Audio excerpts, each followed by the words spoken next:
तो हेलो दोस्तों, स्वागत है आपका अर्जुन मैथ्स पर अपने एसएससी जीडी के प्रैक्टिस सेट में। आज हम लोग आगे बढ़ते हैं और देखते हैं कि आज हमारे पास कौन कौन सा प्रश्न है।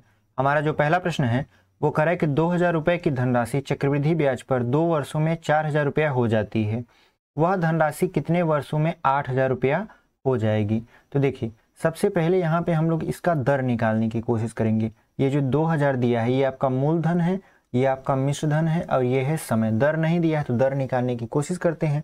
तो देखिए, जो फार्मूला हमारा होता है वो होता है a बराबर P1 प्लस R बटा के 100 के पावर n। अब यहाँ पे a बराबर दिया है आपका 4000, तो लिख लेते हैं यहाँ पे 4000। ठीक है, यहाँ पर दिया है आपका P 2000, लिख लेते हैं 2000। यहाँ पे हो जाएगा 1 प्लस R बटा के 100 और पावर आपका देंगे हम n कितना है आपका 2 है। इसको जब सॉल्व करेंगे तो ये हो जाएगा 2 दूना 4000, मतलब यहाँ 2 आ जाएगा किसके बराबर 1 प्लस R बटा 100 की पावर 2 के बराबर। अब इसको ऐसे ही छोड़े रखिए। अब क्या करिए, कह रहा है कि वह कितने वर्षों में 8000 रुपया हो जाएगा, यानी आपका ये जो 2000 है कितने वर्षों में 8000 रुपया हो जाएगा। तो यहाँ पे a बराबर दिया है 8000, तो लिख लेते हैं यहाँ पे 8000। ठीक है, बराबर यहाँ पे हो जाएगा आपका 2000 और ये 1 प्लस R बटा 100 और पावर n हमसे पूछ रहा था तो n की जगह पर हम n कर देंगे। n आपका समय है। अब देखिए 2 चौक हो जाएगा यहाँ पे 8000, यहाँ बचा कितना 4, तो 4 को हम लिख सकते हैं 2 का स्क्वायर। अब देखिए 2 का मान हम ऑलरेडी निकाल चुके हैं। 2 का मान कितना निकाले हैं हम, 2 का मान निकाले हैं 1 प्लस R बटा के 100 का स्क्वायर। तो इसके स्थान पे ये रख देते हैं, तो यहाँ पे हो जाएगा 1 प्लस R बटा के 100 का स्क्वायर। और इसका भी क्या करना है, आपको स्क्वायर करना है। तो जैसे आप इसका स्क्वायर करोगे तो 2 दूना कितना हो जाएगा आपका 4, यानी वह धनराशि 4 वर्षों में जाकर 8000 रुपया हो जाएगी, यानी 4 वर्ष। तो कौन सा उत्तर आपका सही हो जाएगा, ऑप्शन नंबर बी देख रहे हैं हमारा, 4 वर्ष दिया है, 4 दिया है और यही आपका सही उत्तर हो जाएगा। तो उम्मीद करते हैं आपको ये समझ में आया होगा। बढ़ते हैं अपने अगले प्रश्न में। और अभी आप चैनल पर नए हैं तो हमारे चैनल को सब्सक्राइब कर सकते हैं, वीडियो अच्छी लगती है तो लाइक कर सकते हैं और अपने दोस्तों तक शेयर कर सकते हैं, क्योंकि हम आपके लिए ऐसे एसएससी जीडी का प्रैक्टिस सेट लेकर आते रहते हैं। तो बढ़ते हैं अपने दूसरे प्रश्न में और देखते हैं कि हमारा दूसरा प्रश्न क्या है। देखिए, हमारा जो दूसरा प्रश्न है वो कह रहा है कि एक नाव धारा के अनुकूल 32 किलोमीटर की दूरी 4 घंटे में तय करती है तथा धारा के प्रतिकूल 24 किलोमीटर की दूरी 6 घंटे में तय करती है। शांत जल में नाव की गति किलोमीटर प्रति घंटा में क्या है।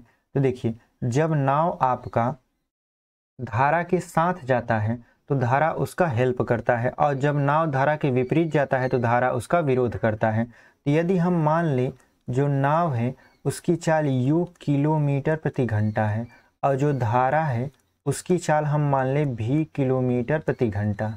ठीक है, अब देखिए, यदि वह धारा की दिशा में जाएगा, कह रहा है धारा के अनुकूल जाता है, तो जब धारा के अनुकूल 32 किलोमीटर जाता है तो उसको कितना समय लगता है 4 घंटा। तो आपका चाल क्या होगा, तो चाल होगा आपका, चाल बराबर होता है दूरी बटा समय, तो ये हो जाएगा 32 बटा के 4, यानी 4 32, 8 किलोमीटर प्रति घंटा। ये जब धारा के साथ जाता है, तो जब धारा के साथ जाएगा धारा उसका हेल्प करेगा, तो यहाँ पे जो चाल होगा नाव की चाल प्लस धारा की चाल जुड़ जाएगी, कितना हो जाएगा 8। इसे मानिए इक्वेशन नंबर 1। अब चलते हैं दूसरे में। कह रहा है दूसरे में 24 किलोमीटर की दूरी धारा के प्रतिकूल 6 घंटे में तय करता है, तो अब धारा उसका विरोध करेगा, यानी u माइनस भी हो जाएगा। कितना हो जाएगा, तो 24 में 6 का भाग करेंगे तो 4 आ जाएगा, 4 6 24 होता है। पूछ रहा था हमसे नाव की चाल, शांत जल में नाव की चाल, तो नाव की चाल कितना हो जाएगा, इसको जब काटेंगे तो इधर हो जाएगा आपका 2u बराबर यहाँ पे 12, तो 2 से काटेंगे 2 6 12, यानी जो नाव की चाल होगी आपका वो हो जाएगा 6 किलोमीटर प्रति घंटा। तो कौन सा उत्तर आपका सही हो जाएगा, ऑप्शन नंबर सी देख रहे हैं हमारा, 6 किलोमीटर प्रति घंटा, यानी 6 दिया है और यही आपका सही उत्तर हो जाएगा। तो उम्मीद करते हैं आपको ये समझ में आया होगा। बढ़ते हैं अपने अगले प्रैक्टिस सेट में, बढ़ते हैं अपने अगले प्रश्न में, प्रैक्टिस सेट में नहीं। देखिए, हमारा जो अगला प्रश्न है वो कह रहा है कि एक बस 33 किलोमीटर प्रति घंटा की प्रारंभिक गति से चलना प्रारंभ करती है तथा उसकी गति में प्रत्येक घंटे में एक निश्चित वृद्धि होती है। यदि वह 315 किलोमीटर की दूरी को 7 घंटे में तय कर लेती है तो बस की गति में प्रति घंटा वृद्धि क्या रहेगी।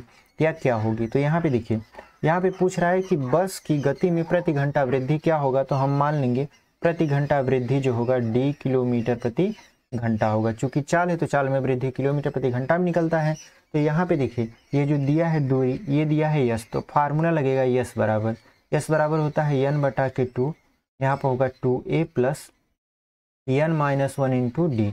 अब यहाँ पे n क्या है, n है 7 और यहाँ पे a क्या है, a है प्रारंभिक चाल जो कि दिया है 33 किलोमीटर प्रति घंटा। अब d क्या है, प्रति घंटा कितनी उसकी चाल में वृद्धि होती है, और आपका यस क्या है, कितने किलोमीटर की दूरी तय किया।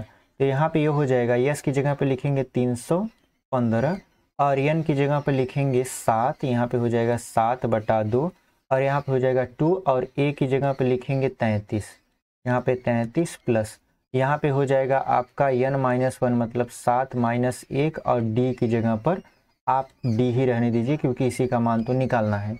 अब देखिए 7 से इसको काटेंगे तो 7 चौक 28, 7 पचे 35, 45 दूना कितना हो जाएगा आपका, तो 45 दूना ये हो जाएगा 90। अब इधर 33 दूना कितना हो जाएगा 66 और यहाँ पे 7 में से गया 6d बचेगा। अब देखिए 90 में से जब आप 66 को घटाएंगे तो कितना मिलेगा आपका, तो यहाँ पे हो जाएगा 4 और यहाँ पे हो जाएगा आपका 2 यानी 24 मिलेगा। अब यहाँ बचेगा 6d, यदि इसको काटेंगे तो 6 चौक 24 यानी जो आपका प्रति घंटा चाल में वृद्धि होगा वो होगा 4 किलोमीटर प्रति घंटा। तो कौन सा उत्तर आपका सही हो जाएगा, हम देख रहे हैं ऑप्शन नंबर डी में दिया है 4 किलोमीटर प्रति घंटा और यही आपका सही हो जाएगा उत्तर। तो बढ़ते हैं अपने अगले प्रश्न में और देखते हैं कि हमारा अगला प्रश्न क्या है। देखिए हमारा जो अगला प्रश्न है वो कह रहा है कि एक व्यक्ति टाइपराइटर को 5% की हानि पर बेचता है, यदि वह उसे 80 रुपया अधिक पर बेचे तो उसे 5% का लाभ होगा। टाइपराइटर का क्रय मूल्य क्या है, तो यहाँ पे सबसे पहले मान लेंगे टाइपराइटर का क्रय मूल्य था 100 रुपया। अब 100 रुपये की वस्तु को वो 5% की हानि पर बेचता है, मतलब बेचेगा कितने में, ये तो इसका क्रय मूल्य था, लेकिन इसका विक्रय मूल्य कितना हो जाएगा 95 रुपया, इसका क्या हो जाएगा विक्रय मूल्य। 5% की हानि हुई तो 95 रुपया हो गया। अब कह रहा है यदि वह उसे 80 रुपया अधिक में बेचता तो उसे 5% का लाभ होता, मतलब 100 रुपया का वस्तु है और 5% लाभ पर बेचेगा तो कितने में बेचेगा, तो बेचेगा ये 105 रुपया में। तो अब इन दोनों के विक्रय मूल्य में कितने का अंतर आया, पहले 95 रुपया में बेच रहा था अब 105 रुपया में बेच रहा है, तो इनके विक्रय मूल्य में अंतर निकालेंगे तो 105 माइनस कर देंगे 95 और ये किसके बराबर हो जाएगा, तो ये बराबर हो जाएगा 80 के। अब 105 में से 95 को घटाएंगे तो कितना मिलेगा आपका 10 मिलेगा, यानी जो 10 की वैल्यू है वो है आपका 80। ठीक है, तो 100 की वैल्यू कितनी हो जाएगी, तो 100 की वैल्यू हो जाएगी आपका 800, यानी हमने क्रय मूल्य माना था 100 रुपया और 100 की वैल्यू कितना आ गया 800 रुपया, यानी जो टाइपराइटर का क्रय मूल्य था वो 800 रुपया होगा। तो कौन सा उत्तर आपका सही हो जाएगा, ऑप्शन नंबर डी देख रहे हैं हमारा 800 दिया है और यही आपका सही उत्तर हो जाएगा। तो बढ़ते हैं अपने अगले प्रश्न में और उम्मीद करते हैं आपको ये समझ में आया होगा। देखिए हमारा जो अगला प्रश्न है वो कह रहा है कि दो संख्याओं का औसत 7.5 है और उनके गुणनफल का वर्गमूल 6 है, वे संख्याएं बताइए। दो संख्याएं हैं, देखिए दो संख्या का औसत निकालेंगे यानी a प्लस बी बटा 2, दो संख्या में a प्लस बी माने हैं, मतलब पहली संख्या a दूसरी संख्या b मान लिए, इनका औसत निकाले हैं तो कितना आ रहा है 7.5। अगर उन संख्याओं का योग निकालें मतलब जोड़ने पर कितना आएगा, तो ये आ जाएगा आपका 15, यानी जोड़ने पर 15 आना चाहिए और कह रहा है उनके गुणनफल का वर्गमूल, तो गुणनफल कितना हो जाएगा, ये हो जाएगा a और b और इनका वर्गमूल निकालेंगे तो कितना मिल रहा है, वर्गमूल निकाल रहे हैं तो 6 मिल रहा है। तो देखिए अब ये सवाल ऑप्शन से लगेगा, यहाँ पे ऑप्शन ढूंढिए कि जोड़ने पर 15 है, देखिए 13 2 15, 9 6 15, 10 5 15 और 12 3 15, सब 15 आ रहा है, लेकिन गुणा करके वर्गमूल निकालिए, जिसका वर्गमूल 6 आएगा वही उसका उत्तर हो जाएगा। देखिए 12 तिहाई 36, अगर देखें 12 तिहाई कितना होता है 36 और 36 का वर्गमूल कितना हो जाएगा 6, यानी हम देख रहे हैं ऑप्शन नंबर डी जो हमारा था वही आपका मैच कर गया, यानी ऑप्शन नंबर डी मैच किया कितना, यहाँ पर देख रहे हैं हमारा ये 12 और 3, तो कौन सा उत्तर आपका सही हो जाएगा, ऑप्शन नंबर डी, यानी 12 3 जोड़ देंगे 15, इसका औसत निकालेंगे 7.5 हो जाएगा और इसका गुणनफल कर देंगे, गुणनफल का वर्गमूल भी निकालेंगे तो आपका आएगा 6। तो उम्मीद करते हैं आपको ये समझ में आया होगा। बढ़ते हैं अपने छठवें प्रश्न में। देखिए हमारा जो छठवां प्रश्न है वो कह रहा है कि 3 पाइप ए बी और सी एक टैंक को 6 घंटे में भर सकते हैं, 2 घंटे मिलकर काम करने के बाद सी को बंद कर दिया जाता है और ए और बी को शेष भाग 7 घंटे में भरा जाता है। मतलब ए और बी मिलकर शेष भाग 7 घंटे में भर सकते हैं। अकेले सी द्वारा टैंक को कितने घंटे में भरा जाएगा? तो सबसे पहले हम लोग निकाल लेते हैं कि 2 घंटे तीनों मिलकर कितना भाग भरे, यानी ए प्लस बी प्लस सी। अगर 1 घंटे में भरते हैं तो कितना भाग भरेंगे? तो 1 घंटे में भरेंगे तो ये भरेंगे आपका 1/6 भाग। और यदि वो 2 घंटे में भरेंगे तो 2 घंटे में कितना भाग भरेंगे? तो 2 घंटे में आपका भरेंगे 1/6 गुणते 2, तो 2 तिहाई कितना हो जाएगा? 6। मतलब 1/3 भाग तो वो लोग 2 घंटे में भरेंगे। तो कितना भाग आपका शेष रह जाएगा? तो देखिए शेष जो होगा वो हो जाएगा आपका 1 माइनस 1/3, मतलब 2/3 भाग आपका क्या हो जाएगा? शेष रह जाएगा। ठीक है, 2/3 भाग शेष रह जाएगा। अब ए और बी शेष भाग को 7 घंटे में भर देते हैं, यानी अगर 1 भाग भरना होगा तो देखिए 2/3 भाग कितने घंटे में भर दे रहे हैं? 7 घंटे में। तो 1 भाग भरना होता कितने घंटे में भरेंगे? तो 7 का 3 में गुणा करवा देंगे, यानी 7 त्रिक हो जाएगा यहाँ पे 21/2 घंटे। अब ये 21/2 घंटे में ए और बी शेष भाग को भर देते हैं। तो कह रहा है अकेले सी द्वारा टैंक को कितने घंटे में भरा जाएगा? तो अकेले सी द्वारा टैंक को कितने घंटे में भरा जाएगा, इसको जानने के लिए क्या करेंगे, ये जो पूरा तीनों लोग मिलकर भर रहे हैं जितने घंटे में, उसमें से ए और बी का जो समय है उसको घटा देंगे। तो यहाँ पे कुल मिला जुला के 1/6 माइनस इसको उलट देंगे तो 2 हो जाएगा आपका 21। अब इसको जब सॉल्व करेंगे तो ये हो जाएगा आपका, देखिए 6 सते 42 और 21 दूना 42, यहाँ पे 7 हो जाएगा, यहाँ पे हो जाएगा 4, यानी 7 में से 4 गया कितना बचेगा आपका?